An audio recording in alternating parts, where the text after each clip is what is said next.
तो पिला माने आज आम शपथर प्रश्न उत्तर करिबा अष्टम क्लास पाठ 3 साहित्यर शपथ। देख क्वेश्चन कौन देछि एक नंबर।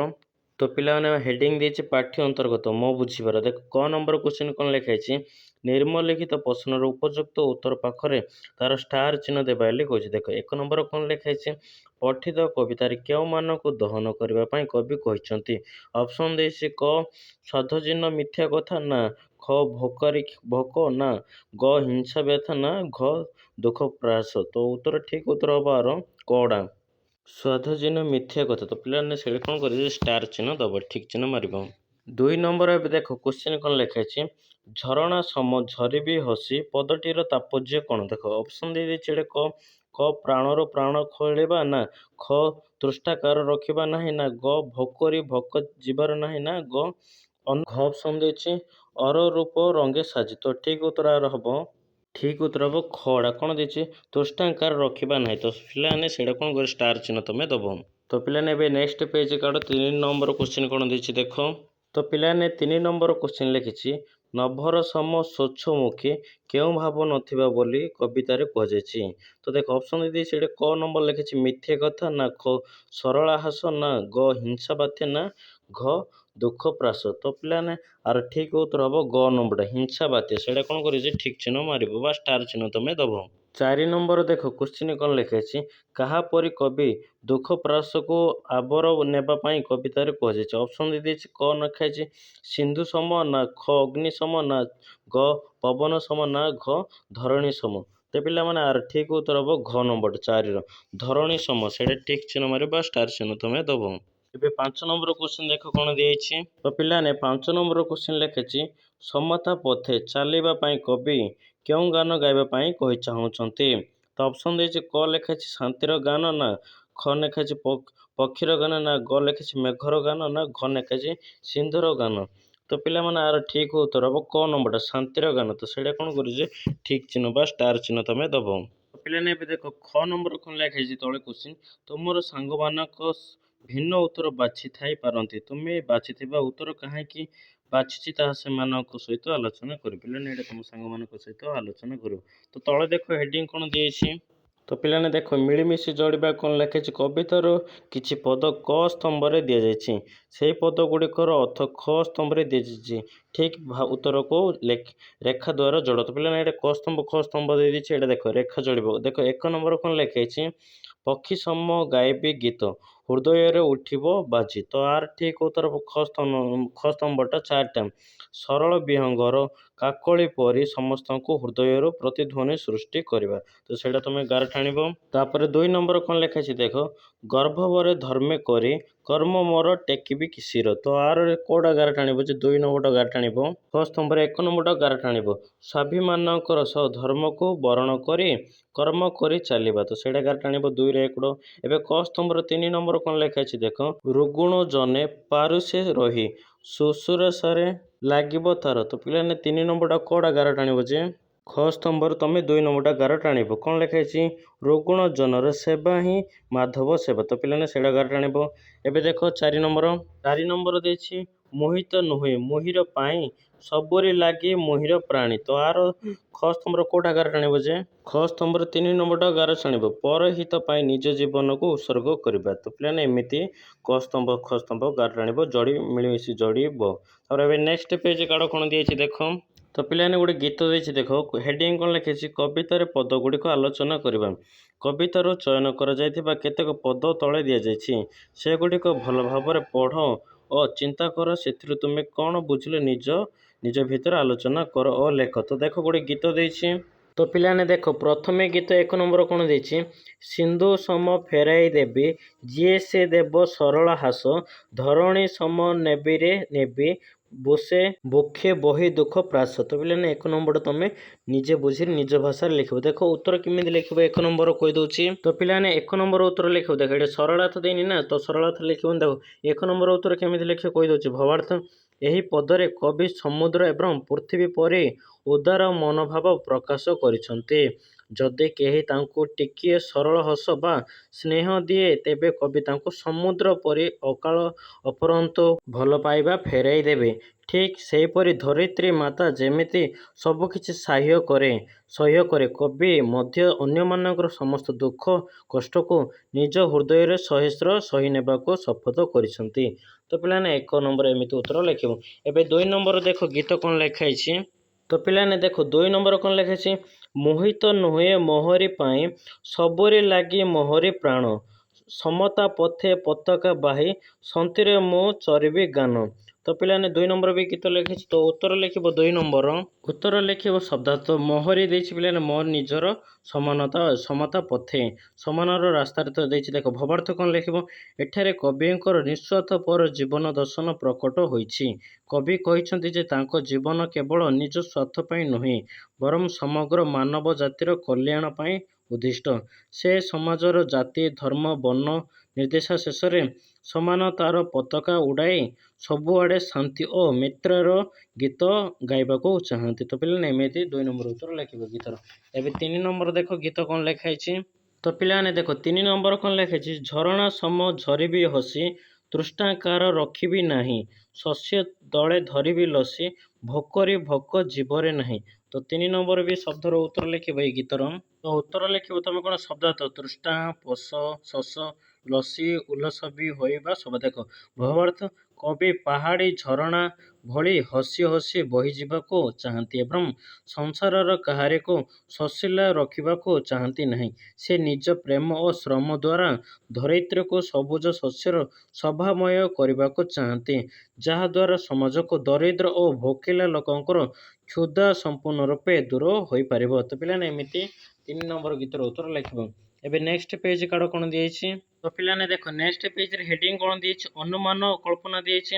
ଆସ ମିଳିମିଶି ଆଲୋଚନା କରିବା। ଦେଖ କ ନମ୍ବର କ୍ୱେଶ୍ଚିନ୍ କ'ଣ ଲେଖାଯାଇଛି। ପଠିତ କବିତାର ଶପଥର ଆହ୍ୱାନ ଦିଆଯାଇଛି। ତୁମେ ବିଚାରଧାରାରେ କେଉଁ କେଉଁ ଶପଥ ଅଧିକ ମହତ୍ତ୍ୱପୂର୍ଣ୍ଣ ଏବଂ କାହିଁକି ଆଲୋଚନା କର ଏବଂ ଏହି ବିଷୟରେ ଏକ ପରିଚ୍ଛଦ ଲେଖିବ। ତ ପିଲାମାନେ କ ନମ୍ବର ଉତ୍ତର ଶପଥ ଓ ଆହ୍ୱାନ ଦିଆଯାଇଛି। ତ ଆର ଉତ୍ତର ଲେଖିବ ପରିଚ୍ଛଦ ଗୋଟେ କରିରି। ଦେଖ କହିଦେଉଛି ଉତ୍ତର କ ନମ୍ବର। ତ ଉତ୍ତର ଲେଖିବ ପିଲାମାନେ କ ନମ୍ବର। ପଠିତ କବିତା ଶପଥରେ ଦେଶ ଓ ସମାଜର ମଙ୍ଗଳ ପାଇଁ ଅନେକ ଗୁରୁତ୍ୱପୂର୍ଣ୍ଣ ଶପଥ ନେବାକୁ ଆହ୍ୱାନ ଦିଆଯାଇଛି। ମୋ ବିଚାରରେ ସବୁଠାରୁ ମହତ୍ତ୍ୱପୂର୍ଣ୍ଣ ଶପଥ ଗୁଡ଼ିକ ହେଲା ଦେଶପ୍ରେମ ସାମାଜିକ ସମାନତା ଏବଂ ନିରକ୍ଷରତା ଦୂରୀକରଣ। ଏହି ଶପଥ ଗୁଡ଼ିକ ଅଧିକ ମହତ୍ତ୍ୱପୂର୍ଣ୍ଣ କାରଣ ଏକ ଶକ୍ତିଶାଳୀ ତଥା ପ୍ରଗତିଶାଳୀ ସମାଜ ଗଠନ ପାଇଁ ଏଗୁଡ଼ିକ ଅତ୍ୟନ୍ତ ଜରୁରୀ। ଯଦି ଆମେ ସମସ୍ତଙ୍କୁ ସମାନ ଚକ୍ଷୁରେ ଦେଖିବା ଏବଂ ଶିକ୍ଷାର ପ୍ରସାର କରିବା ତେବେ ସମାଜର ଭେଦଭାବ ଏବଂ ଅଜ୍ଞାନତା ଦୂର ହେବ। ତା ତଳୁ ଆଉଥରେ ଲେଖିବ ଅଜ୍ଞାନତାର ଦୂର ହେବ ଲେଖିବ। ତାପରେ ଦେଶର ଉନ୍ନତି ପାଇଁ ନିଜ ସ୍ୱାର୍ଥ ତ୍ୟାଗ କରି ସାମୂହିକ ବିକାଶ ଦିଗରେ କାର୍ଯ୍ୟ କରିବାକୁ ଆମକୁ ଦୃଢ଼ ଶପଥ ନେବାକୁ ହେବ। ଏହି ସଂକଳ୍ପ ହିଁ ଜଣେ ଶିଶୁ ବା ଯୁବକଙ୍କୁ ଜଣେ ସଚ୍ଚୋଟ ନାଗରିକ ଭାବେ ଗଢ଼ି ତୋଳିବାରେ ସାହାଯ୍ୟ କରେ। ତ ପିଲାମାନେ ଏମିତି କ ନମ୍ବର ଗୋଟେ ଉତ୍ତର ଲେଖିବ ଗୋଟେ ଶପଥ ନେଇରି ତମେ। ଏବେ ଦେଖ ଖ ନମ୍ବର କ୍ୱେଶ୍ଚିନ୍ କ'ଣ ଦିଆଯାଇଛି। ଖ ନମ୍ବର କ୍ୱେଶ୍ଚିନ୍ ଦିଆଯାଇଛି। ଧରଣୀ ସମ ନେବାର ନେବି ବକ୍ଷେ ବହି ଦୁଃଖ ପ୍ରାସ ଉକ୍ତ ପଦର କବିଙ୍କର ଆହ୍ୱାନକୁ ସାର୍ଥକ କରିବା ନିମନ୍ତେ ତୁମେ କେଉଁଭଳି କାର୍ଯ୍ୟ କରିବା କଥା ଭାବୁଛ ଆଲୋଚନା କରିବ। ତ ପିଲାମାନେ ଦେଖ ଏଇଟା କ'ଣ ଦେଇଛି। ଧରଣୀ ସମ ନେବାର ନେବି ବକ୍ଷେ ବହି ଦୁଃଖ ପ୍ରାସ। ତ ଏଇଟା ପିଲାମାନେ କେମିତି ଲେଖିବ ଉତ୍ତର କହିଦେଉଛି ଖ ନମ୍ବର।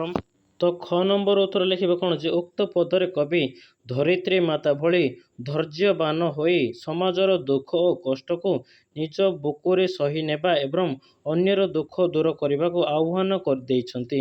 ଏହି ଆହ୍ୱାନକୁ ସାର୍ଥକ କରିବା ପାଇଁ ମୁଁ ନିମ୍ନଲିଖିତ କାର୍ଯ୍ୟଗୁଡ଼ିକୁ କରିବାକୁ ଚାହେଁ। ଦେଖ ନିଜ ଜୀବନରେ ଆସୁଥିବା ସମସ୍ତ ବାଧାବିଘ୍ନ ଓ କଷ୍ଟକୁ ଧୈର୍ଯ୍ୟର ସହ ସାମ୍ନା କରିବା। ତା ତଳୁ ଆଉଥରେ ଲେଖିବ ଦୁଃଖ ଦରିଦ୍ର ଏବଂ ଅସହାୟ ଲୋକଙ୍କ ସେବା କରି ସେମାନଙ୍କ ମୁହଁରେ ହସ ଫୁଟାଇବାକୁ ଚେଷ୍ଟା କରିବି। ତୃତୀୟ ପଏଣ୍ଟ ସମାଜର କୌଣସି ଅନ୍ୟାୟ ବା ଅତ୍ୟାଚାର ବିରୁଦ୍ଧରେ ସ୍ୱର ଉତ୍ତୋଳନ କରି ପୀଡ଼ିତଙ୍କୁ ନ୍ୟାୟ ଦେବାକୁ ଚେଷ୍ଟା କରିବି। ତ ପିଲାମାନେ ଏମିତି ଖ ଖ ନମ୍ବର ଉତ୍ତର ଲେଖିବ। ତ ପିଲାମାନେ ଏମିତି ଖ ନମ୍ବର ଲେଖିବ, କାଉ ଦୁଃଖ ପୁରୁଷ କାଉ ଦବନି, ଏମିତି କାଉ କି କ'ଣ କହୁଥିଲେ ତାକୁ ସାହାଯ୍ୟ କରିବ। ତ ଏମିତି ସାହାଯ୍ୟ କରି ତୁମେ ଖ ନମ୍ବର ଉତ୍ତର ଲେଖିବ। ଏବେ ଦେଖ ଗ ନମ୍ବର କ୍ୱେଶ୍ଚିନ୍ କ'ଣ ଲେଖା ଅଛି, ଶପଥ କବିତାରୁ ତୁମେ କେତୋଟି ଶପଥକୁ ନିଜ ସାକାର କରିପାରିବ ସାଙ୍ଗମାନଙ୍କ ସହିତ ଆଲୋଚନା କର। ତ ପିଲାମାନେ ତୁମେ ଯେଉଁ ଶପଥ ନେଇଥିବ ସେ ଶପଥ କେତେ ତୁମେ ସାକାର କରିବ ତା ବିଷୟରେ କହିଛି। ତ ଗ ନମ୍ବର ଉତ୍ତର ତୁମେ ଲେଖିବ ଶପଥ କବିତାରୁ ମୁଁ ମୁଖ୍ୟତଃ ନିମ୍ନଲିଖିତ ଶପଥ ଗୁଡ଼ିକ ନିଜ ଜୀବନର ସାକାର କରିବାକୁ ବୋଲି ଭାବୁଛି। ଶିକ୍ଷାର ଆଲୋକ ଢାଳିବା। ତ ପିଲାମାନେ ତୁମେ ଯେଉଁ ଶପଥ ନେବ ତା ବିଷୟରେ ଲେଖିବ। ଦେଖ ଶିକ୍ଷାର ଆଲୋକ ଜାଳିବା, ମୋ ସାଙ୍ଗମାନଙ୍କ ସହ ମିଶି ପାଠ ପଢ଼ିବାରୁ ନଥିବା ଗରିବ ପିଲାମାନଙ୍କୁ ପଢ଼ାଇବାର ସାହାଯ୍ୟ କରିବି। ତାପରେ ସତ୍ୟ ଓ ନ୍ୟାୟର ପଥରେ ଚାଲିବା, ସବୁବେଳେ ସତ କହିବା ଏବଂ କାହାରି ପ୍ରତି ଅନ୍ୟାୟ କରିବା ନାହିଁ। ତା ତଳୁ ଆଉଥରେ ଲେଖିବ। ତାପରେ ଲେଖିବ ପରିବେଶ ସୁରକ୍ଷା, ବସୁଧା ବା ପୃଥିବୀକୁ ସବୁଜ ସୁନ୍ଦର ରଖିବା ପାଇଁ ଗଛ ଲଗାଇବା ପରି ପରିବେଶକୁ ପ୍ରଦୂଷଣ ମୁକ୍ତ ରଖିବା। ତ ପିଲାମାନେ ଏମିତି ଉତ୍ତର ଲେଖିବ। ତ ଏବେ ଦେଖ ଘ ନମ୍ବର କ୍ୱେଶ୍ଚିନ୍ କ'ଣ ଲେଖା ଅଛି, ସମାଜର କେଉଁ କେଉଁ ବର୍ଗର ବ୍ୟକ୍ତିମାନଙ୍କୁ ସହାୟତା ପ୍ରଦାନ କରିପାରିବ ପଠିତ କବିତା ମାଧ୍ୟମରେ ଆଲୋଚନା କର। ତ ପିଲାମାନେ ସମାଜରେ ତୁମେ କେଉଁ କେଉଁ ବ୍ୟକ୍ତି ତୁମେ ସାହାଯ୍ୟ କରିପାରିବ ତା ବିଷୟରେ ତୁମେ ଲେଖିବାକୁ କହିଛି। ତ ଉତ୍ତର ଲେଖିବ। ତ ଘ ନମ୍ବର ଉତ୍ତର ତୁମେ ଲେଖିବ ଉତ୍ତର ପଠିତ କବିତା ଆଧାରରେ ଆମେ ସମାଜରେ ନିମ୍ନଲିଖିତ ଅବହେଳିତ ଓ ପଛୁଆ ବର୍ଗର ବ୍ୟକ୍ତିମାନଙ୍କୁ ସହାୟତା ପ୍ରଦାନ କରିପାରିବା। ଅଶିକ୍ଷିତ ବା ନିରକ୍ଷର ବ୍ୟକ୍ତି ଯେଉଁମାନେ ଶିକ୍ଷାରୁ ବଞ୍ଚିତ ସେମାନଙ୍କୁ ସାକ୍ଷର କରିବା ପାଇଁ ସହାୟତା କରିପାରିବା। ଦରିଦ୍ର କ୍ଷୁଧାର୍ତ ଅଭାବ ଅନାଟରେ ଗତି କରୁଥିବା ଗରିବ ଲୋକଙ୍କୁ ଅନ୍ନ ଓ ବସ୍ତ୍ର ଦେଇ ସାହାଯ୍ୟ କରିପାରିବା। ତଳକୁ ଆଉଥରେ ଲେଖିବ ଗୋଟେ ପୀଡ଼ିତ ଓ ଅସହାୟ ସମାଜରେ ଅନ୍ୟାୟର ଶିକାର ହେଉଥିବା ନିଶେଷିତ ତଥା ଦୁଃଖୀ ମଣିଷମାନଙ୍କ ପାଖରେ ଠିଆ ହୋଇ ସେମାନଙ୍କୁ ମାନସିକ ଓ ସାମାଜିକ ସହଯୋଗ ଯୋଗାଇ ଦେଇପାରିବା। ତ ପିଲାମାନେ ଏମିତି ଘ ନମ୍ବର ଉତ୍ତର ଗୋଟେ ଗୋଟେ କରି ଲେଖିବ। ଏବେ ଦେଖ ନେକ୍ସଟ ତଳେ କ'ଣ ଦେଇଛି, ତ ପିଲାମାନେ ହେଡ଼ିଂ ଦେଇଛି କ'ଣ, ଯେ କବିତା ରଚନା ଦେଇଛି। ଦେଖ ପଠିତ କବିତାଟିର ମିଥ୍ୟା କଥା, ହିଂସା, ବ୍ୟଥା, ଅଦ୍ରି, ସମ, ଧୈର୍ଯ୍ୟ, ଦୁଃଖ ପ୍ରାସ, ଶାନ୍ତିର ଗାନ ପ୍ରଭୃତି ପଦ ଗୁଡ଼ିକର ବୈଶିଷ୍ଟ୍ୟକୁ ଆଲୋଚନା କରି ଏସବୁର ଭାବଧାରାକୁ ନେଇ କିଛି କବିତା ଲେଖିବାକୁ ଚେଷ୍ଟା କର। ଏହି ବିଷୟରେ ତୁମେ ଶିକ୍ଷକ, ସାଙ୍ଗସାଥି, ପିତାମାତା ଆଦିଙ୍କ ସାହାଯ୍ୟ ନେଇପାରିବ। ପିଲାମାନେ ଦେଖ ତୁମେ ଏ କବିତା ଯେଉଁ ଏତେ ଦେଇଛି ନା ଗୋଟେ ଲାଇନ୍, ତା ବିଷୟରେ କେମିତି କବିତା ଗୁଡ଼ିଏ ଲେଖିବ। ଦେଖ ମୁଁ କହିଦେଉଛି ଉତ୍ତର ଆର। ତ ପିଲାମାନେ ଉତ୍ତର ଲେଖିବ ଗୀତ କବିତା ଜୀବନର ପଥ, ମିଥ୍ୟା କଥା କହି କେବେ ପାଇବନି ସୁଖ, ହିଂସା ବାଧ୍ୟ ଦେଇ କାହାକୁ ବଢ଼େଇବ ଦୁଃଖ, ଅତି ସମ ଧୈର୍ଯ୍ୟ ରଖ ଚାଲିଯାଅ ଆଗେ, ସଫଳତା ମିଳିଯିବ ପ୍ରତିଟି ସୁଯୋଗ। ତା ତଳୁ ଆଉ ଗୋଟେ ଲେଖିବ ତା ତଳୁ ଦୁଃଖର ଗ୍ରାସ ଆସେ ଯଦି ହୁଅ ନାହିଁ ଡର, ଶାନ୍ତିର ଗାନ ଗାଇ ବିଶ୍ୱକୁ ନିଜର କର। ତା ତଳୁ ଲେଖିବ ପ୍ରେମ ଏବଂ ସତ୍ୟ ପଥେ ଜୀବନ ଗଢ଼ିବା, ମଣିଷ ପଣିଆ ଦେଖି ଆଗକୁ ବଢ଼ିବା। ତ ପିଲାମାନେ ଏମିତି ସେ ବାକ୍ୟରୁ ଗୋଟେ ଗୀତ ଲେଖିବ। ଏବେ ଦେଖ ନେକ୍ସଟ ହେଡ଼ିଂ କ'ଣ ଦିଆଯାଇଛି। ତ ପିଲାମାନେ ଦେଖ ସୃଜନଶୀଳତାରେ କ'ଣ ଲେଖାଛି, ଯେ ଶପଥ କବିତାର ସୂର୍ଯ୍ୟ ସମ ଜଳିବି ପବନ ସମ ଛୁଇଁ, ଝରଣ ସମ ଝରିବି ଅଗ୍ନି ସମ ଦହିବା ଆଦିର ବିଶେଷ ପଦ ସୂର୍ଯ୍ୟ, ପବନ, ଝରଣା, ଅଗ୍ନି ସହିତ କ୍ରିୟା ଜଳିବା, ଛୁଇଁ, ଝରିବା, ଦହିବେ ଆଦି ବ୍ୟବହୃତ ହୋଇଛି। ସେହିପରି ତୁମେ କବିତାକୁ ଯେକୌଣସି ବିଶେଷ ପଦଟିଏ ବ୍ୟବହାର କରି ପଦ ରଚନା କର ଏବଂ ଶ୍ରେଣୀରେ ଆବୃତ୍ତି କର। ତ ପିଲାମାନେ ଏଠି ତିନିଟା ମାଙ୍କଡ଼ ଚିତ୍ର ଦେଇଛି। ତ ମାଙ୍କଡ଼ ଚିତ୍ର ତଳୁ ଦେଖ ଉଦାହରଣ ଦେଇଦେଇଛି, ଆର ଉତ୍ତର କେମିତି ଲେଖିବ। ତ ପିଲାମାନେ ଉଦାହରଣ ଦେଇଛି ଧରଣୀ, ଧରଣୀ ସମ ବେଖେ ଧରି, ଧରଣୀ ସମ ସହିବି ମୁହିଁ, ଧରଣୀ ସମ ଘୂରିବି ମୁହିଁ। ତ ଉଦାହରଣ ଦେଇଦେଇଛି। ତ ଦେଖ ଏବେ ସେ ସୃଜନଶୀଳଟା ଆଉଥରେ କାଢ଼। ତ ପିଲାମାନେ ଏଇ ବାକ୍ୟର ଯେଉଁ ଦେଇଛି ପବନ, ଝରଣା, ତାପରେ ପବନ ସମ ଛୁଇଁ, ତ ଉତ୍ତର ଲେଖିବ ସୃଜନଶୀଳତା କଡ଼ା ବି ଲେଖିଦେଲେ ହେବ। ତ ଉତ୍ତର ଲେଖିବ କେମିତି ଦେଖ କହିଦେଉଛି। ପିଲାମାନେ ଏଇଟା ପବନ ଦେଇଛି, ଦେଖ ପବନର କେମିତି ଉତ୍ତର ଲେଖିବ କହିଦେଉଛି। ପବନ ଲେଖିବ କ'ଣ, ଯେ ପବନ ସମ ବହିବି ମୁହିଁ, ପବନ ସମ ଚାଲିବି ମୁହିଁ, ପବନ ସମ ଘୂରିବି ମୁହିଁ, ଏମିତି ଲେଖିବ। ତାପରେ ସୂର୍ଯ୍ୟ ଦେଖ ସୂର୍ଯ୍ୟର ଲେଖିବ ସୂର୍ଯ୍ୟ ସମ ଜଳିବି ମୁହିଁ, ସୂର୍ଯ୍ୟ ସମ ଆଲୋକ ଦେବି ମୁହିଁ, ସୂର୍ଯ୍ୟ ସମ ତେଜିବି ମୁହିଁ। ତ ପିଲାମାନେ ଏମିତି ଲେଖିବ। ତ ପିଲାମାନେ ଏମିତି ଗୋଟେ ଗୋଟେ କରିକି ଉତ୍ତର ତୁମେ ଲେଖିବ। ଏବେ ଦେଖ ନେକ୍ସଟ କ'ଣ ଦେଇଛି ତଳେ ହେଡ଼ିଂ। ତ ପିଲାମାନେ ହେଡ଼ିଂ ଦେଇଛି କ'ଣ, ଯେ କବିତାର ଶୀର୍ଷକ ଦେଇଛି। ଦେଖ କ'ଣ ଲେଖାଯାଇଛି, କବିତାର ଶୀର୍ଷକ ଶପଥ ରହିଛି। ତୁମେ ଯଦି ଏହି କବିତାର ଶୀର୍ଷକ ପରିବର୍ତ୍ତନ କରିବାକୁ ଚାହୁଁଛ ତେବେ ଏହାର ନାମକରଣ କ'ଣ ଦେବ ଓ କାହିଁକି ଦେବାକୁ ଭାବୁଛ। ସାଙ୍ଗସାଥୀଙ୍କ ସହିତ ବିଚାର ଆଲୋଚନା କର। ତ ଦେଖ କବିତାର କ'ଣ ବି ତୁମେ ଚାହୁଁଛ ଯଦି ଚେଞ୍ଜ କରିବା କ'ଣ ଚାହୁଁଥିବ ହେଲେ କବିତାଟିର ନାମ ତ ଉତ୍ତର ଦେଖ କେମିତି କରିବ ଲେଖିବାକୁ କହିଦେଉଛି। ପିଲାମାନେ ଏଇ କ୍ୱେଶ୍ଚିନ୍ରେ ତୁମକୁ ଚେଞ୍ଜ କରିବାକୁ କହିଛି ତ ଉତ୍ତର ଲେଖିବ ଦେଖ ଶୀର୍ଷକ ସୂର୍ଯ୍ୟୋଦୟ କିମ୍ବା ନୂତନ ଆଲୋକ। ଦେଖ ନାମକରଣ ଦେବ ମୁଁ ଏହି କବିତାର ନୂଆ ଶୀର୍ଷକ ନୂତନ ଆଲୋକ କିମ୍ବା ସୂର୍ଯ୍ୟୋଦୟ ଦେବାକୁ ଚାହିଁବି କାରଣ ଛବିରେ ଏକ ଉଜ୍ଜଳ ସୂର୍ଯ୍ୟର କିରଣ ଦେଖାଯାଉଛି। ସୂର୍ଯ୍ୟୋଦୟ ହେଉଛି ଏକ ନୂଆ ଆରମ୍ଭ ଏବଂ ଆଶାର ପ୍ରତୀକ। କବିତାର ଶପଥ ନେଇ ଜୀବନରେ ଆଗକୁ ବଢ଼ିବା ଏବଂ ଅନ୍ଧକାରର ଦୂର କବିତା କଥା କୁହାଯାଉଥିବାରୁ ଏହି ନାମଟି ଅତ୍ୟନ୍ତ ଉପଯୁକ୍ତ ହେବ। ତ ପିଲାମାନେ ଯେଉଁ ସୂର୍ଯ୍ୟ ଭଳିଆ ଚିତ୍ରଟା ଦେଇଛି ଆଲୋକ ଦେଇଛି ତ ସେମିତି ନା ଚେଞ୍ଜ କରି ତୁମେ ଉତ୍ତର ଲେଖିପାରିବ। ଏବେ ଦେଖ ନେକ୍ସଟ ହେଡ଼ିଂ କ'ଣ ଦେଇଛି ଭାଷା ବିଚାର ଦିଆଯାଇଛି। ପିଲାମାନେ ଦେଖ କ ନମ୍ବର କ'ଣ ଲେଖା ଅଛି ପଠିତ କବିତାରେ କବି କେଉଁ ପରି ହେବା ପାଇଁ ଶପଥ ନେଉଛନ୍ତି ନିର୍ମ ରେଖାଚିତ୍ରରେ ଥିବା ଶୂନ୍ୟ କୋଠରୀରେ ଲେଖ। ତ ପିଲାମାନେ ଦେଖ ଏଠି ଶପଥ ଦେଇଛି ଶପଥରେ ଗୋଟେ ପ୍ରଥମେ ଲେଖା ହେଇଛି ଯେ ସୂର୍ଯ୍ୟ ସମ ଜଳିବା। ତ ଦେଖ ଗୋଟେ ବାକ୍ୟ ଲେଖିଛି ତ ଏଇଟା ଶପଥ କରି କ'ଣ ପିଲାମାନେ ସୂର୍ଯ୍ୟ ଭଳିଆ ଦେଖ ତ ଶପଥରେ କେମିତି ଲେଖିବ ଗୋଟେ ଗୋଟେ ଘରରେ କହିଦେଉଛି ଉତ୍ତର। ତ ଉତ୍ତର ଲେଖିବ ଗୋଟେ ଗୋଟେ ଘରରେ ଦେଖ ପ୍ରଥମଟା ଲେଖା ହେଇଛି ସୂର୍ଯ୍ୟ ସମ ଜଳିବା ଲେଖା ହେଇଛି ତା ତଳ ବାକ୍ସରେ ଲେଖିବ ଜହ୍ନ ସମ ଉଠିବା ଝଲି ତାପରେ ପବନ ସମ ପୃଥ୍ୱୀ ଛୁଇଁ ତାପରେ 4 ନମ୍ବର ଲେଖିବ ଝରଣା ସମ ଝରିବି ହସି ଅଗ୍ନି ସମ ଦହିବି ଶୁଖେ ତାପରେ ଜଳଦ ସମ ସ୍ୱଚ୍ଛମୁଖୀ। ତ ପିଲାମାନେ ଏମିତି ଗୋଟେ ଗୋଟେ ଘରରେ ଉତ୍ତର ଲେଖିବ ଗୋଟେ ଗୋଟେ ବାକ୍ସରେ। ଏବେ ନେକ୍ସଟ ଫ୍ରେଜ୍ କାଢ଼ ଦେଖ ହେଡ଼ିଂ କ'ଣ ଦିଆଯାଇଛି ତ ଖ ନମ୍ବର ଦେଖ କ'ଣ ଲେଖା ହେଇଛି କବିତାରୁ ଅଣାଯାଇଥିବା କିଛି ଶବ୍ଦ ତଳେ ଦିଆଯାଇଛି ଏବଂ ସେହି ଶବ୍ଦମାନଙ୍କର ପାର୍ଶ୍ୱରେ କେତେକ ସମାର୍ଥିବୋଧକ ଶବ୍ଦ ଦିଆଯାଇଛି ଯେଉଁ ଶବ୍ଦଟି ସେମାନଙ୍କର ମଧ୍ୟରୁ ଅଲଗା ଅର୍ଥ ବୁଝାଉଛି ତା ଦେହରେ ଗୋଲ ବୁଲାଅ। ତ ପିଲାମାନେ ଦେଖ ଏଇଟା ଗୋଟେ ସାରଣୀ ଦିଆଯାଇଛି ସାରଣୀରେ କ'ଣ ଲେଖା ହେଇଛି ଦେଖ ସମାର୍ଥିବୋଧକ ଶବ୍ଦ ଲେଖା ହେଇଛି ନା ଦେଖ ଏଠି ଶବ୍ଦ ଲେଖା ହେଇଛି କ'ଣ ଯେ ସୂର୍ଯ୍ୟ ପବନ ଅଦ୍ରି ଧରଣୀ ପଦ୍ମ ଜହ୍ନ ଲେଖା ହେଇଛି ଦେଖ ସୂର୍ଯ୍ୟର କ'ଣ ଲେଖା ହେଇଛି ରବି ଲେଖା ହେଇଛି ଦିବାକର ଲେଖା ହେଇଛି ସୁଧାକର ଲେଖା ହେଇଛି। ତ ସୁଧାକରଟା ପିଲାମାନେ ଗୋଲ ବୁଲାଇଛି ତାପରେ ପବନର କେଉଁଟା ଗୋଲ ବୁଲେଇବା ଦେଖ କହିଦେଉଛି। ତ ପିଲାମାନେ ପବନର ଅଲଗା ଶବ୍ଦ କେଉଁଟା ଯେ ଅନଳ ତ ସେଇଟା ପିଲାମାନେ ଦେଖ ଅନଳ ସମୀର ଦେଇଛି ତାପରେ ପ୍ରଭଞ୍ଜନ ଦେଇଛି ତ ସେଇଟା ଅନଳକୁ ତୁମେ ଗୋଲ ବୁଲେଇବ। ତାପରେ ଦେଖ କ'ଣ ଲେଖିଛି ତଳେ ଅଦ୍ରି ଲେଖିଛି ଅଦ୍ରିର ବି 3ଟା ଦେଇଛି ପଡ଼ିଆ ଦେଇଛି ଶିଖରୀ ଦେଇଛି ତାପରେ ପର୍ବତ ଦେଇଛି ଆର ବି କ'ଣ ଅଛି ପିଲାମାନେ ଅଦ୍ରିର ସେଇଟା ହେଉଛି ପଡ଼ିଆ ତ ସେଇଟା ଗୋଲ ବୁଲେଇବ। ତାପରେ ଧରଣୀ ଦେଇଛି ଦେଖ ଧରଣୀର ଧରା ଦେଇଛି ତାପରେ ସୂତା ଦେଇଛି ତାପରେ ବସୁଥା ଦେଇଛି ତ ସେଇଟା କେଉଁଟା ଗୋଲ ବୁଲେଇ ଯେ ସୂତାଟା ଗୋଲ ବୁଲେଇବ। ତାପରେ ପଦ୍ମ ଦେଇଛି ପଦ୍ମରେ ଦେଇଛି ପରାଗ ଦେଇଛି ପଙ୍କଜ ଦେଇଛି ତାପରେ ଅରବିନ୍ଦ ଦେଇଛି ତ କେଉଁଟା ଗୋଲ ବୁଲେଇଛି ପିଲାମାନେ ପରାଗଟା ତୁମେ ଗୋଲ ବୁଲେଇବ। ତାପରେ ଜହ୍ନ ଦେଇଛି ଜହ୍ନର କେଉଁଟା ଗୋଲ ବୁଲେଇଛି ଶଙ୍ଖା ଦେଇଛି ଶଙ୍ଖୀ ଦେଇଛି ତାପରେ ନିଶାକର ଦେଇଛି ତାପରେ ଶସ୍ୟ ଦେଇଛି ତ ପିଲାମାନେ ତୁମେ ଶସ୍ୟଟା ଗୋଲ ବୁଲେଇବ। ତ ପିଲାମାନେ ଏମିତି ଖ ନମ୍ବରଟା ଗୋଲ ଗୋଟେ ବୁଲେଇବ। ଏବେ ଦେଖ ଗ ନମ୍ବର କ୍ୱେଶ୍ଚିନ୍ କ'ଣ ଦିଆଯାଇଛି ତ ପିଲାମାନେ ଦେଖ ଗ ନମ୍ବର କ୍ୱେଶ୍ଚିନ୍ ଲେଖାଯାଇଛି କବିତାରେ ଥିବା ନିମ୍ନଲିଖିତ କ୍ରିୟାପଦକୁ ନେଇ ବାକ୍ୟ ଗଠନ କରି 4ଟି କାଗଜରେ ଲେଖିବା ଓ ଶ୍ରେଣୀ କକ୍ଷରେ ଟାଙ୍କିବା। ତ ପିଲାମାନେ ଦେଖ ଏଇଟା ଗ ନମ୍ବର ଦେଇଛି ଜଳିବା ଢଳି ତାପରେ ଖେଳି ତାପରେ ଝରିବି ତାପରେ ଦହିବି ତାପରେ ଗାଇବି।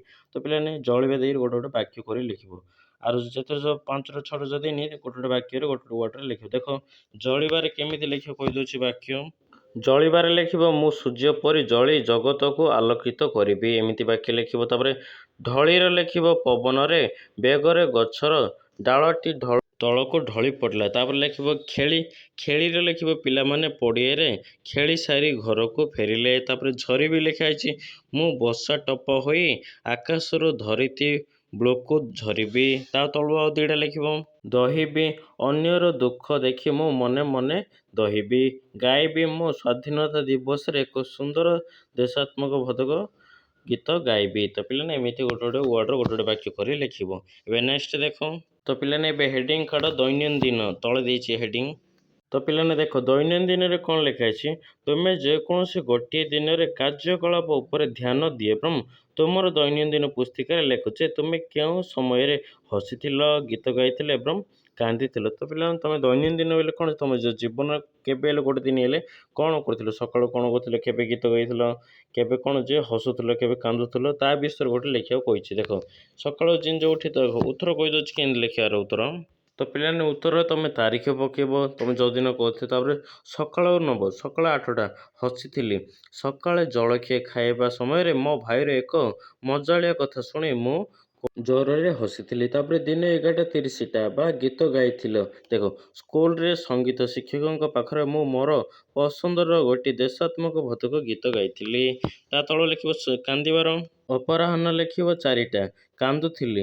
ଖେଳୁଥିବା ସମୟରେ ମୋ ହାତକୁ ପଡ଼ି ମୋର ପ୍ରିୟ କଲମଟି ଭାଙ୍ଗିଯିବାରୁ ମୁଁ ଦୁଃଖରେ କିଛି ସମୟ କାନ୍ଦିଥିଲି। ତ ପିଲାମାନେ ଏମିତି ତମେ ଲେଖିବ କାନ୍ଦିବା ହସିବାର। ଏବେ ଦେଖ ନେକ୍ସଟ କ'ଣ ଦେଇଛି ହେଡ଼ିଂ ତା ତଳକୁ କୋଶ୍ଚିନ୍। ତ ପିଲାମାନେ ଦେଖ ନେକ୍ସଟ ପେଜରେ ହେଡ଼ିଂ କ'ଣ ଦିଆଯାଇଛି ପାଠ୍ୟ ବହିଭୂତ ଦିଆଯାଇଛି। ତାପରେ ଦେଖ କ ନମ୍ବର କ'ଣ ଲେଖିଛି ଦେଶ ଓ ଜାତିର ଉନ୍ନତି ପାଇଁ କବିତା ମାଧ୍ୟମରେ ଲକ୍ଷ୍ୟ ରଖାଯାଇଛି ସେଗୁଡ଼ିକ ହାସଲ କରିବା ପାଇଁ ପ୍ରେରଣା ଦିଆଯାଇଛି। ତୁମେ ତୁମ ଜୀବନରେ ତୁମର ପିତାମାତା ଶିକ୍ଷକ ଶିକ୍ଷିକା ଓ ପରିବାର ଠାରୁ କି ପ୍ରେରଣା ପାଇଛ ଦୈନନ୍ଦିନ ପୁସ୍ତିକାରେ ଲେଖ। ତ ପିଲାମାନେ ତୁମେ ବାପା ମା ତୁମକୁ କ'ଣ ପ୍ରେରଣା ଦେଇଛି ଆଗକୁ କ'ଣ କରିବ କ'ଣ ନାହିଁ ତା ବିଷୟରେ ଲେଖିବାକୁ କହୁଛି। ଦେଖ କ ନମ୍ବର ଉତ୍ତର କେମିତି ଲେଖିବାକୁ କହିଦେଉଛି। ତ ପିଲାମାନେ ଉତ୍ତର ଲେଖିବେ ପିତାମାତାଙ୍କ ଠାରୁ ସତ୍ୟବାଦୀ ହେବା ସବୁବେଳେ ପରିଶ୍ରମ କରିବା ଏବଂ ବଡ଼ମାନଙ୍କୁ ଆଦର କରିବା ପାଇଁ ପ୍ରେରଣା ପାଇଛି। ତାପରେ ଶିକ୍ଷକଙ୍କ ଠାରୁ ନିୟମିତ ପଢ଼ିବା ଜ୍ଞାନ ଆହରଣ କରିବା ଏବଂ ଜୀବନରେ ଜଣେ ଭଲ ମଣିଷ ହେବା ପାଇଁ ପ୍ରେରଣା ପାଇଛି। ତଳକୁ ଲେଖିବ ପରିବାର ଠାରୁ ପରସ୍ପରକୁ ସାହାଯ୍ୟ କରିବା ଏବଂ ମିଳିମିଶି ରହିବା କଥା ଶିଖିଛି। ତ ପିଲାମାନେ ଏମିତି ପିତାମାତା ପ୍ରେରଣା ଦେବାର ତମେ 3ଟା କରି ଲେଖିବ। ଏବେ ଦେଖ ତଳେ କୋଶ୍ଚିନ୍ କ'ଣ ଦିଆଯାଇଛି। ପିଲାମାନେ ଦେଖ ଖ ନମ୍ବର କୋଶ୍ଚିନ୍ କ'ଣ ଲେଖିଛି ତୁମେ ତୁମର ସାନ ଭାଇ ଭଉଣୀଙ୍କୁ କି ଉପଦେଶ ଦେଇଛ ତାହା ମନେ ପକାଇ ଲେଖ। ତ ପିଲାମାନେ ତୁମେ ସାନ ଭଉଣୀଙ୍କୁ କ'ଣ ଉପଦେଶ ଦେଇଥିବ ପାଠ ପଢ଼େଇଲେ କହିଥିବ ତାପରେ କଥା ଶୁଣୁନଥିଲେ ଏଇଟା ସେଇଟା ଉପଦେଶ ଦେଇଥିବ ନା ତାକୁ। ତ ଦେଖ ଉପଦେଶ କେମିତି ଲେଖିବ ଖ ନମ୍ବର ଉତ୍ତର କହିଦେଉଛି। ତ ଉତ୍ତର ଲେଖିବ ପିଲାମାନେ ପ୍ରତିଦିନ ସମୟରେ ପାଠ ପଢ଼ିବା ଏବଂ ହୋମୱାର୍କକୁ ସାରିବା କ'ଣ ତମେ କହୁଥିବ ତମ ସାନ ଭାଇ ଭଉଣୀକୁ। ତାପରେ ବଡ଼ମାନଙ୍କୁ କଥା ମାନିବା ଏବଂ ସମସ୍ତଙ୍କ ସହିତ ଭଲ ବ୍ୟବହାର କରିବା ତମେ କହୁଥିବ ସାନ ଭାଇ ଭଉଣୀଙ୍କୁ ବଡ଼ମାନଙ୍କୁ ମାନିବା ତାପରେ ବ୍ୟବହାର ଠିକ୍ସେ ତାଙ୍କର କରିବା ପାଇଁ। ତାପରେ ଖେଳାଳି କିମ୍ବା ପାଠ ପଢ଼ା ସମୟରେ ସଠିକ୍ ଅନୁଶାସନ ବଜାୟ ରଖିବ। ପାଠ ପଢ଼ିବା ପାଇଁ ଠିକ୍ ସମୟରେ ତମେ ପାଠ ପଢ଼ିବ ତାପରେ ଇଆଡ଼େ ସିଆଡ଼େ ପାଠ ପଢ଼ିବା ପାଇଁ ତମେ ଏମିତି କହୁଥିବ। ତ ପିଲାମାନେ ଏମିତି ଉତ୍ତର ଲେଖିବ। ଖ ନମ୍ବର ଏବେ ସରିଲା ପିଲାମାନେ। ଏବେ ଦେଖ ତଳେ କ'ଣ ଦିଆଯାଇଛି ନେକ୍ସଟ ହେଡ଼ିଂ। ତ ପିଲାମାନେ ଦେଖ ହେଡ଼ିଂ କ'ଣ ଦିଆଯାଇଛି ଜୀବନ ଲକ୍ଷ୍ୟ ବିଷୟରେ ଦିଆଯାଇଛି। ଦେଖ ଶ୍ରେଣୀ କକ୍ଷରେ ପ୍ରତ୍ୟେକ ପିଲା ନିଜ ନିଜର ଜୀବନର ଲକ୍ଷ୍ୟ ସମ୍ପର୍କରେ ଲେଖି ଗୋଟିଏ ବାକ୍ସରେ ପକାଇବା। ତ ପିଲାମାନେ ନିଜ ତମେ ଆଗକୁ କ'ଣ ହେବ କିଏ ମାଷ୍ଟର ହେବ କିଏ କ'ଣ ଡକ୍ଟର ହେବ କିଏ ଆର୍ମି ହେବ କ'ଣ ହେବ ତମେ ଗୋଟେ ବାକ୍ସରେ କରି ତମ ଶ୍ରେଣୀ ଗୃହରେ ପକାଇବ ଶିକ୍ଷକଙ୍କ ପାଖରେ। ତାପରେ ଶିକ୍ଷକ ଗୋଟି କରି ସେଇ ଲେଖାଙ୍କୁ ବାକ୍ସରେ କାଢ଼ି ପ୍ରତ୍ୟେକ ପିଲାଙ୍କୁ ସେମାନଙ୍କୁ ଜୀବନର ଲକ୍ଷ୍ୟ ବିଷୟରେ ଅବଗତ କରାଇବା। ପ୍ରତ୍ୟେକ ପିଲା ଶିକ୍ଷକ ଓ ସାଙ୍ଗମାନଙ୍କ ସହିତ ଆଲୋଚନା କରି ନିଜ ଜୀବନର ଲକ୍ଷ୍ୟ ହାସଲ ପାଇଁ କିପରି ପଦକ୍ଷେପ ନେଇପାରିବ ଲେଖ। ତ ପିଲାମାନେ ଯେଉଁ ପକେଇଥିବ ନା ପିଲାମାନେ ଆଗକୁ ତମେ କ'ଣ ହେବ କି ଆର୍ମି କି ଡକ୍ଟର କ'ଣ ହେବ ସବୁ ପକେଇଥିବ ନା ସେ ବାକ୍ସରେ। ତ କେମିତି ପଦକ୍ଷେପ ନେବ ତମେ କେମିତି ପଢ଼ାପଢ଼ି କରିବ ସେ ବିଷୟରେ ଦେଖ ଦେଇଛି। ପ୍ରଶ୍ନ 1 ନମ୍ବର କ'ଣ ଲେଖାଛି ଦେଖ ଜୀବନର ଲକ୍ଷ୍ୟ ପୂରଣ ପାଇଁ ପ୍ରଥମେ କିପରି ପ୍ରଯତ୍ନ କରିବ। ତ ଉତ୍ତର ଲେଖିବ ପିଲାମାନେ ପ୍ରଶ୍ନ 1ର। ତ ପିଲାମାନେ ପ୍ରଶ୍ନ 1 ଜୀବନର ଲକ୍ଷ୍ୟ ପୂରଣ ପାଇଁ ଦେଇଛି। ତ ଉତ୍ତର ଲେଖିବ ତମେ କ'ଣ ଯେ ପ୍ରଥମେ ନିଜର ଆଗ୍ରହ ଓ ଦକ୍ଷତାକୁ ଚିହ୍ନ ଏକ ନିର୍ଦ୍ଦିଷ୍ଟ ଲକ୍ଷ୍ୟ ସ୍ଥିର କରିବା ଏବଂ ତାହାକୁ ହାସଲ କରିବା ପାଇଁ ମନୋଯୋଗ ସହକାରେ ପାଠ ପଢ଼ା ଆରମ୍ଭ କରିବି। ତ ପିଲାମାନେ ଏମିତି ତମେ ପାଠ ପଢ଼ିବା ପାଇଁ ଆଗ୍ରହ କରିବ। ତାପରେ ଦେଖ ପ୍ରଶ୍ନ 2 ନମ୍ବର କ'ଣ ଲେଖାଇଛି। ପ୍ରଶ୍ନ 2 ଲେଖାଇଛି କି ଯୋଜନା ପ୍ରସ୍ତୁତ କରିବେ। ତ ପିଲାମାନେ ପ୍ରଶ୍ନ 2ର ଉତ୍ତର ଲେଖିବ। ଉତ୍ତର ଲେଖିବ 2 ନମ୍ବର ପ୍ରତିଦିନ ପଢ଼ିବା ପାଇଁ ଏକ ସମୟ ନିର୍ଦ୍ଦିଷ୍ଟ ଟାଇମ୍ ଟେବଲ୍ ପ୍ରସ୍ତୁତ କରିବି। ଦୈନିକ ଓ ସାପ୍ତାହିକ ପାଠ ଖସଡ଼ା ଶେଷ କରିବି ଏବଂ ସାଧାରଣ ଜ୍ଞାନ ବୃଦ୍ଧି କରିବାକୁ ଚେଷ୍ଟା କରିବି। ତ ପିଲାମାନେ ଏମିତି 2 ନମ୍ବର ଉତ୍ତର ଲେଖିବ ପ୍ରସ୍ତୁତି ପାଇଁ। ଦେଖ ଏବେ 3 ନମ୍ବର କୋଶ୍ଚିନ୍ ଦେଇଛି କାହାର ସହଯୋଗ ନେବାକୁ ଚାହିଁବ। ତ ଉତ୍ତର ଲେଖିବ କ'ଣ ଯେ ପିଲାମାନେ ମୁଁ ମୋର ଶିକ୍ଷକ ପିତାମାତା ଗୁରୁଜନ ଏବଂ ସଫଳ ବ୍ୟକ୍ତିମାନଙ୍କର ସହଯୋଗ ତଥା ଉପଦେଶ ନେବାକୁ ଚାହିଁବି। ତ ପିଲାମାନେ ତମେ ସହଯୋଗ ହେଲେ କ'ଣ ପିତାମାତା ନେବା ଚାହିଁବ ନା ତ ଏମିତି 3 ନମ୍ବର ଉତ୍ତର ଲେଖିବ। 4 ନମ୍ବର ଏବେ ଦେଖ 4 ନମ୍ବର କୋଶ୍ଚିନ୍ ଲେଖିବ ଲକ୍ଷ୍ୟ ପୂରଣ ନିମିତ୍ତ ତୁମେ କି ଆହ୍ୱାନର ସମ୍ମୁଖୀନ ହେବ। ତ ପିଲାମାନେ 4 ନମ୍ବର ଉତ୍ତର ଲେଖିବ। ତ 4 ନମ୍ବର ଉତ୍ତର ଲେଖିବ ସମୟର ଅଭାବ କଠିନ ବିଷୟଗୁଡ଼ିକୁ ବୁଝିବାର ଅସୁବିଧା ମାନସିକ ଚାପ ଏବଂ ବେଳେବେଳେ ଆସୁଥିବା ଅଳସ୍ୟ ବା ବିଚ୍ୟୁତ ଭଳି ଆହ୍ୱାନରେ ସମ୍ମୁଖୀନ ହେବାକୁ ପଡ଼ିପାରେ। ତ ପିଲାମାନେ ଏମିତି 4 ନମ୍ବର ଉତ୍ତର ଗୋଟେ କରି ଲେଖିବ। ଏବେ ଦେଖ ନେକ୍ସଟ କ'ଣ ଦିଆଯାଇଛି ହେଡ଼ିଂ। ତ ପିଲାମାନେ ଦେଖ ହେଡ଼ିଂ କ'ଣ ଦିଆଯାଇଛି ପରିବାର ପ୍ରେରଣା ଦିଆଯାଇଛି। ଦେଖ କ'ଣ ଲେଖିଛି ତୁମର ପିତାମାତା ତଥା ଅଭିଭାବକମାନେ ତୁମର ଆବଶ୍ୟକତା ଓ ଇଚ୍ଛାକୁ ଜାଣନ୍ତି ଓ ବୁଝନ୍ତି ସେଗୁଡ଼ିକ ପୂରଣ କରିବାକୁ ସେମାନେ ଯଥାସମ୍ଭବ ଚେଷ୍ଟା କରନ୍ତି। ତୁମର ପିତାମାତା ଓ ଅଭିଭାବକ ତୁମ ପାଇଁ ଦେଖିବା ସ୍ୱପ୍ନ ବିଷୟରେ ବିଷୟରେ ସେମାନଙ୍କୁ ପଚାରି ତଳେ ଦିଆଯାଇଥିବା ସାରଣୀରେ ଲେଖିବା। ତ ପିଲାମାନେ ତମେ ଦେଖ ପିତାମାତା ପିଲାମାନେ ଦେଖ ତମେ ସାନ ହେଇଥିଲେ ପିତାମାତା ତମେ ଜାଣ ତମେ ଯଦି କ'ଣ ପୂରଣ କରିବା ଆବଶ୍ୟକ ଥିଲେ କି ସାଇକେଲ କିଏ କ'ଣ ଆବଶ୍ୟକ ଥାଉଛି ନା ସ୍ୱପ୍ନ ଦେଖୁଛନ୍ତି ନା ମୁଁ ଏଇଟା କିଣି ସେଇଟା କିଣି। ତ ଆଗକୁ ତମେ କ'ଣ ଚାହାନ୍ତି ଆଗକୁ ପିତାମାତା ଜାଣନ୍ତି କ'ଣ ଯେ ତମେ କିଣି ବଡ଼ ହେଲେ ଚାକିରି କର ମାଷ୍ଟର ଚାକିରି ନହେଲେ କୌଣସି ବି ବିଜନେସ୍ କର କ'ଣ ବି ଚାକିରି କର ତମେ ଜାଣନ୍ତି ନା। ତ ଦେଖ କେମିତି ଲେଖିବ ଉତ୍ତର କହିଦେଉଛି ମା ବାପା ଦାଦା ଭାଇ ଭଉଣୀ ଜେଜେ ମା ବିଷୟରେ। ତ ପିଲାମାନେ ପ୍ରଥମେ ମା ଦେଇଛି ତ ଉଦାହରଣ ଦେଖ କେମିତି ଲେଖିବ ସେ ଯୋଗାରରେ ଲେଖିବ ମୋତେ ଜଣେ ଭଲ ମଣିଷ ଏବଂ ଡାକ୍ତର ହେବାକୁ ଚାହାନ୍ତି ମା। ତାପରେ ବାପା ମୁଁ ଭଲ ପାଠ ପଢ଼ି ଜଣେ ଉଚ୍ଚ ସରକାରୀ ଅଫିସର ହୁଏ ବାପା ଚାହାନ୍ତି। ତାପରେ ଦାଦା ମୁଁ ଦେଶ ସେବା ପାଇଁ ସେନାରେ ଯୋଗ ଦିଏ ଦାଦା ଚାହାନ୍ତି। ତା ତଳୁ ଲେଖିବ ଭାଇର ଲେଖିବ ମୁଁ ଜଣେ ବଡ଼ କ୍ରିକେଟ ଖେଳାଳି ହୁଏ ଭାଇ ଚାହାନ୍ତି। ତାପରେ ଭଉଣୀ ମୁଁ ଚିତ୍ରାଙ୍କନ ଶିଖି ଜଣେ ବଡ଼ କଳାକାର ହୋଇ ଚାହାନ୍ତି ଭଉଣୀ। ତାପରେ ଜେଜେମା ଉଦାହରଣ ମୁଁ ବଡ଼ ହୋଇ ସମସ୍ତଙ୍କୁ ସାହାଯ୍ୟ କରେ ଓ ନାଁ କମାଏ। ତ ପିଲାମାନେ ଏମିତି ଜେଜେମା ଚାହାନ୍ତି। ତ ପିଲାମାନେ ଏମିତି ଗୋଟେ ଗୋଟେ କରି ବାକ୍ୟ ତମେ ଲେଖିବ। ତ ପିଲାମାନେ ଏଇ ପାଠର ପ୍ରଶ୍ନ ଉତ୍ତର ସରିଲା ଶପଥ ପାଠର ପାଠ 3ର ସାହିତ୍ୟର। ତମେ ଲାଇକ୍ କର ଚ୍ୟାନେଲକୁ ସବସ୍କ୍ରାଇବ୍ କର। ତ ପିଲାମାନେ ଏଇ ଚ୍ୟାନେଲରେ ସବୁ କ୍ଲାସ୍ର ପ୍ରଶ୍ନ ଉତ୍ତର ଆସୁଛି ତମେ ଯାଇ ଦେଖିପାରିବ ଚ୍ୟାନେଲକୁ ସବସ୍କ୍ରାଇବ୍ କର।